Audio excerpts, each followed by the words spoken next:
Hello ladies and gentlemen, and welcome back to Citizen Sleeper. In the last episode we helped Feng infiltrate a Conway facility in the wastes, and we need one more dice to get it done, so we're going to have to rest in our empty container.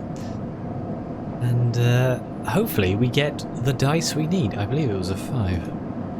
Oh. Well, hopefully it's a 3, 5, 5, 5, or 6. Right, to the wastes. We have to cross the Founder's Gap again. Jump into the network. Here it is, the final one. Yes, we needed a 5, a 3, or a 2. Let's use my 3, because that seems like the best option here. How many nodes are on this layer? I've never seen such tight security before. Bypass, extract the data.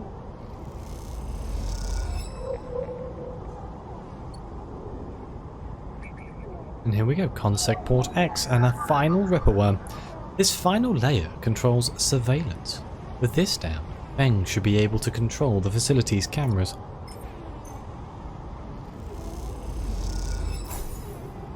The Ripperworm chews through the camera control. The moment it does, the thread shoots from the facility. A thread from the facility cuts through the cloud like a hairline crack of light. That's it. The final layer of security broken. Somewhere, buried in the depths of the station, Feng is in control. He is slicing into the camera control circuits and piping out the result. The thread flickers and unravels into an image. A scene, 2 figures in a room, one sat, the other pacing. The pacing figure resolves into Hardin.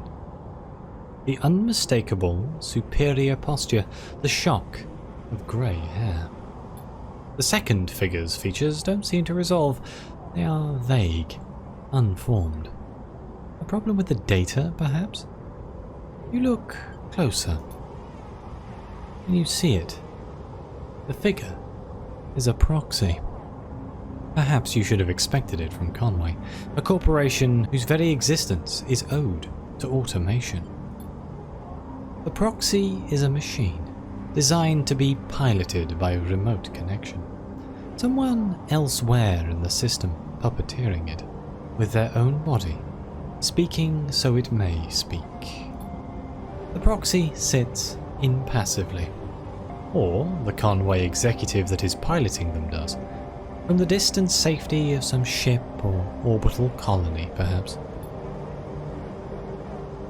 We can move forward, there is no doubt, Arthur is saying. The reclamation teams are almost ready, and after that I will make the declaration. Nothing has to change. The proxy leans forward. Its movement stilted, uneven, as if its body was being refracted through water. But things must change, Hardin. We need further assurances. I have been informed of a breach in one of the closed networks in the low end. You have been careless. Hardin waves the accusation away. We have been stretched. A breach was detected, yes, but no data of value was lost. Our board is concerned, Hardin. A drop in our value would be unwelcome at this time.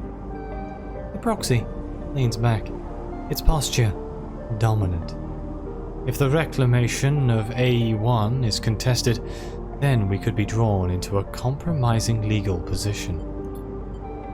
Hardin approaches the proxy. There will be no contest, not from Solheim, who cannot muster a defense, not from Heaven Edge, who will fall into line below me. He crouches in front of the seated figure, eye to eye. And the people of the station, refugees, gangs, spacers, all other opportunists, or degenerates. Heaven Edge is no longer strong, no longer united. No one here believes in Erlin's vision, nor has the strength to enact it. I sat across from him at the negotiating table. He was forceful, eager, weakened by his ideological convictions perhaps, but a great man nonetheless. This place no longer deserves to bear his name. The eye is crippled, it cannot survive. It is a ruin filled with squatters and outlaws. They will be lucky if it still spins in 100 cycles. Ardyn stands. You will move forward with the reclamation because otherwise you will lose your advantage in the system. Without your advantage, you will lose claims on the remaining palladium. Without the palladium, your factories will go dark. He pauses. Do I need to continue? One moment, comes a response from the proxy, and its head drops to its chest. Ardyn steps back and paces once more, awaiting the discussion taking place elsewhere in the system. You watch Ardyn as he paces, as he considers his future. What goes on within a mind like that, in the mind of a man who would burn all those around him for a path to some imagined golden end? The proxy lifts its head. We are happy to proceed. We will legally claim the station formerly known as Solheim AE1 as salvage within 6 cycles. Heaven is to assist with the transport of the illegal residents to Conway housing and labour facilities. The proxy judders to its feet. Conway will also claim 70% of the raw output of the reclamation process after losses have been accounted for. Ardyn nods. I accept.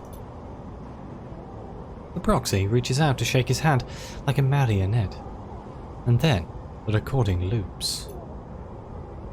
You watch it play out a second time, gripped by a horrified fascination. There is a bluntness to the conversation, to its blatant disregard for humans as anything other than objects. Things to be moved, to be used, to be fed into structures, crushed, and losses accounted for in the cells of tables, the margins of ledgers. You realize now, you are no different than anyone else on his station in the eyes of the people in that room, and those like them. Each body here can be recast as a piece of property, a tool, an expense, an acceptable loss. In one moment, they can be named a citizen, celebrated, protected, and in another, the very idea of citizenship can be used against them. That is what it means to live in proximity to a system like this. No longer, not while the eye spins. You gather the recording, pack it into a polygon of purest light. Then you drift down into the service dock like a falling leaf and find the relay. It only takes a second to place that polygon of data, that recording, into the relay system Feng prepared. And then you watch as it bursts out, a web of threads heading out into the black to every network device on the eye. Let them see what power makes of a man. Yeah, I got an upgrade point. Icebreaker. Cracked the toughest security system on the eye. Let's go. Okay, does Feng want to have a chat? Not entirely sure where he would be. Wait for Feng to return, huh? Okay, he appears to have gone missing somewhere. Let's get a point into endurance, because it keeps biting me here. Let's just get it to 0 so I don't have to lose on our rolls. I think that's a valid use of that point. Okay, so we have a lot of high rolling dice right now. Do I want to continue fixing the house in low end? I mean, I've gone this far. It feels like a waste to just back out now. I do need to eat again. I feel like I'm eating every single cycle. Is the Minji Express a better option here? Doesn't pay much, but it'll feed anyone who does a shift. I mean, if we get lucky, we get 3 energy for a dice roll rather than money. Yeah, let's use that money. We have enough of it right now.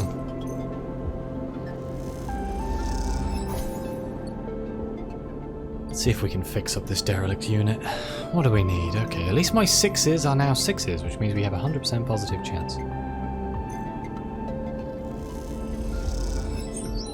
You track down a difficult leak and close it up. After working, you look over the wreck of the unit. Almost there. We're not almost there though, are we? Let's see if we can do it again. You have to tear out and rebuild some of the ventilation systems. Okay, let's... If I get really lucky, we'll get a +2, but I don't think we're going to... Nope. The +1. Come on, give me a +2. Damn it. Okay, so we need 2 more 5s or 2 more 6s.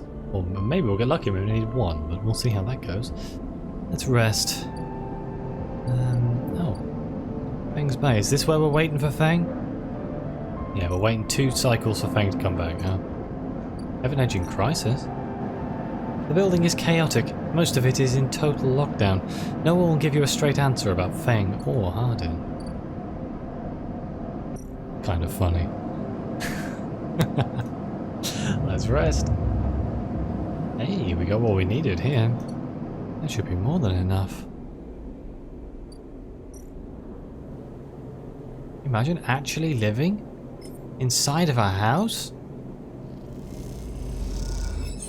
There we go. Or at least an apartment, I suppose, not a house.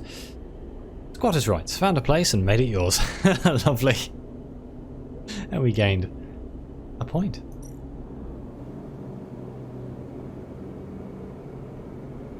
So Maywick is still looking for me. I can feed a stray.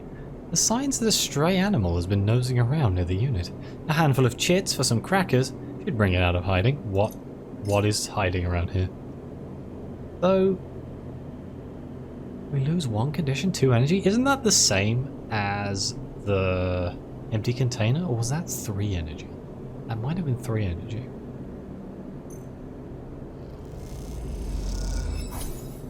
You buy the crackers from a shop unit downstairs and crumble them up into a tray. Something moves in the shadows. The stray hops up onto a work surface and looks out of the unit's small window. Doesn't acknowledge your presence. It just sits there beside the tray of crumbled crackers, staring out at the low end. What is this cat's story? Are there more on the station? You haven't seen another in low end, but in this vast megastructure, that means little. There could be a whole colony of cats like this one down in the Warrens. You look at its sleek, dark fur and sharp eyes. It doesn't look ragged, it looks at home. In fact, its presence in the unit makes you wonder if this is the stray's apartment, which you are squatting in. Let's approach the stray. You lean a little forward and the stray tenses up. Perhaps best to give it a moment to get used to you. The stray settles a little and starts eating, picking at the broken crackers. You don't remember ever having been this close to an animal. It triggers something in you, a recognition of a life, totally unlike your own, but still somehow connected, parallel, even interwoven. The stray licks crumbs from its fur. Were you born here? The stray lifts its head as you speak, but looks out at the glow of the low end, not at you. The cat's comfort in this place is enough to answer your question. The stray is a born resident of the Eye, like all those thousands out there, beyond your window. This is, after all, a place for strays, for both those who begin their journey here and those who end it. You turn your eyes to the window, the one that the stray looks out of, and you both watch the stars and the ships together. You feel something pass between you and the stray, a kind of acknowledgement of each other, a sense that each of you might share something with the other, a point of connection. Then, all at once, the stray yawns wide, hops down from the unit and brushes along your legs. And then it is gone.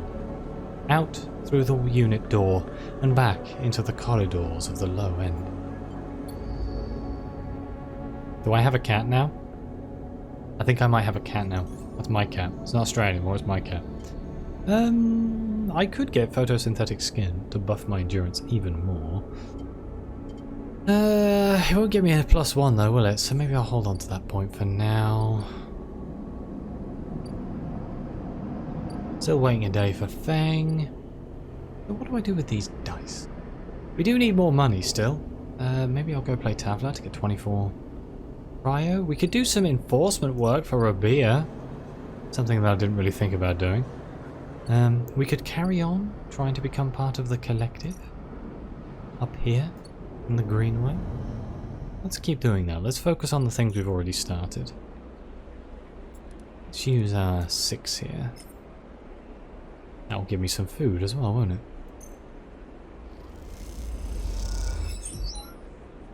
Yes. And it gave me 3.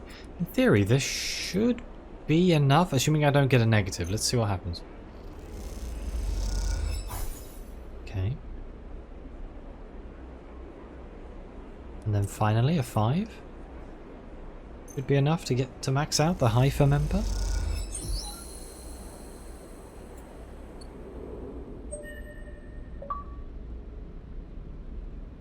Communist? Oh, communist. Somebody who joins a commune. Okay, kind of makes sense. Wait, so I can sleep here? Well, is this place better? 2 energy, 1 condition? Okay, that's roughly the same. It's just another place for me to stay, huh? But we can also talk to Rico, the commune botanist. Well, don't you look like an interesting character? You head down into the Haifa compound, following a blue painted line. Following a blue painted line that is labelled Laboratories. The member you were assigned to work with told you they'd asked to see you, but you still have no idea what about. The line takes you to a blue door, and through to a glass-roofed chamber where a network of stems and leaves filters the sunlight coming through the ceiling, casting the whole chamber in a strange yellow-green. Peaceful, isn't it? Distracted by the green, you missed the woman standing at a lab bench, camouflaged by the dappled light. Welcome to my sanctuary, he smiles. Come, let's talk, he says and beckons you closer. What is this place? Here, these are the processing centers for the agriculture of the old corporate station. He offers a hand to shake. I'm Rico. I run the botany program at Haifa. What is Haifa? You look surprised. You've been working in the compound for a while now. I'm surprised you don't know more. He lifts a tiny sample jar. Yellow spores dance inside. Haifa lives off the land of the Greenway. It's what allows us to live like we do. No one here pays or is paid. We sleep here, we feed each other. We work for each other. Rico walks away from the bench and waves for you to follow. He opens a small door and leads you down a glass corridor surrounded by vivid green. All this, he says, gesturing at the overgrowth. Kind of miracle. She looks at you with bright eyes. What do you think usually happens to plants on stations like this when they are abandoned? They die. Eventually, yes, they cannot live without intervention. He leads you left at a crossroads. But here, they endured. She smiles to herself. Actually, no, they thrived. You look at the bright tendrils wrapped around the metal frames of the corridor. They look dominant, strong, like they are taking control of the place. Rico continues. Of course, Solheim tried to create a stable biosphere here, patchworking the surface with gardens and algae tanks that feed into a network of microbial reclamation systems. But the Greenway was always envisioned as an extractive, a place from which the harvest is removed and sold to those living on the station, not a closed loop.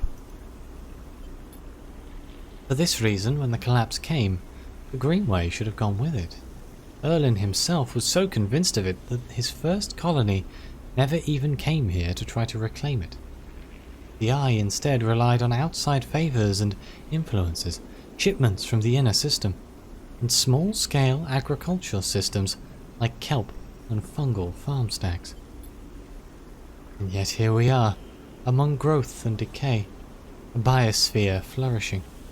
When Haifa came here, we expected to find only vacuum-dried stalks and leaves, and perhaps some fungal colonies hidden in the mulch. But we found a jungle. With this, Rico hits a button on the wall and leads you through a large pair of double doors into a huge, impossible chamber. It is every kind of green. From the pale algae tanks to the dark vines that surround them, it is wet too, a rarity on the Eye. Condensation clouds the light from the high glass roof and gathers on the shiny, broad leaves of shrubs. How?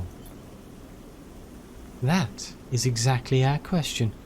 Rico turns to you, visibly excited by the room you're both standing in. It doesn't make sense, but in many ways the system has stabilized. Unlike the farm stacks closer to the gap, who need input to support their meager output, this place runs itself. Perhaps Solheim managed something new here. Perhaps they tweaked the plants or built new systems buried deep below us, or perhaps their collapse caused some fortunate cascade, an unlikely chemical reaction within the biosphere. That's what I'd like you to help me find out. She turns to you, her forehead wet with dew. Aren't you the botanist? Astutely noticed, but I don't need a botanist. Rico sits on a railing. These halls run deep, Sleeper. I'm getting old. She stamps her foot on the metal grating of the walkway. Whatever is causing this, it needs to be found in the groves deep in the Greenway. Haifa won't spare anyone for an expedition. It's too dangerous and unnecessary, they say. I can make the case, but I can't get the votes. You sleepers are hardy beings. I know that much. You can speak to the Eye, uncover its secrets in ways I never can. He holds out an arm so you can help her stand. Bring me samples, spores, seeds, and blooms. I can grow them in the lab and study them. The deeper they are found, the better. Alright, I'll try. Thank you, she smiles, and thank you for listening. Rico leads you back out of the huge chamber and up through the passages. He's a little slower now and stumbles on the steps. You help her where you can. It's good to have new blood in the commune, she says. Many of us have been here a long time, and few come through. She settles back at her bench in the lab, stretching her legs. You go to leave. Come back if you find something, Sleeper, she calls. There are discoveries to be made, and you follow the blue line back up to the compound, all the time thinking of the impossible, magical green. I wonder if that has something to do with the gardener system. So, does that require me actually going down in the labs, or... We know we can get spores from the mushroom grows, but I feel like she wants me to go deeper. But I don't know how. Maybe in the wild margins? Oh, but this is looking for the person for the ship lady. Oh well, I'm sure we shall work it out at some point. But this is where I'm going to end this episode. Thank you all very much for watching. Please like, subscribe, let me know what you think. Your comments are greatly appreciated. Thank you again to the members of the channel. It really does mean the world to me and help me keep this channel going. But as always, we'll see you next time.